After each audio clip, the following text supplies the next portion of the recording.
જૂનાગઢમાં ધારાસભ્ય ગોપાલ ઇટાલિયા સામે રોષ બાલાગામ સભામાં આપ નેતાઓને ખેડૂતોએ આડે હાથે લીધા। પ્રદૂષિત પાણીને લઈને લોકોએ રોષ વ્યક્ત કર્યો।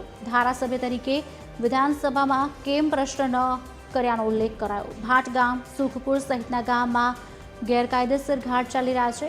ગેરકાયદેસર ચાલતા ઘાટથી પ્રદૂષિત થઈ રહ્યું છે પાણી।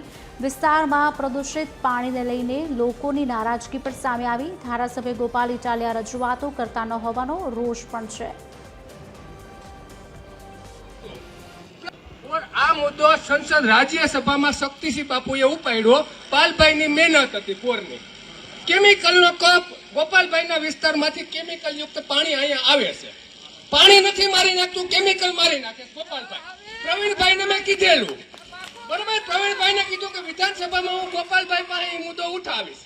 તમે કીધેલું, મારું નામ પ્રકાશભાઈ જલ્લુ। તમે 45 મુદ્દા સંકલન સમિતિમાં મૂક્યા, એક પણ મુદ્દો કેમિકલ યુક્ત પાણીનો નથી। બરાબર, તમે એમ જો પ્રશ્ન પૂછે, હું 5000 લઈને પ્રશ્ન નથી પૂછતો। પ્રશ્ન પૂછવાના પૈસા હોય તો તમને ન પૂછવાના પણ પૈસા મળતા હશે, બરાબર। માહિતી પ્રશ્ન ન પૂછવાના પણ પૈસા મળે એ મને ખબર છે। आज की विगत आपसे संवाददाता परेश फोन लाइन पर जोड़ाया है। परेश, શું વધુ વિગત? જી, ચોક્કસથી જણાવવામાં આવે તો વિસાવદરના ધારાસભ્ય ગોપાલ ઇટાલિયા સામે રોષ થયો છે।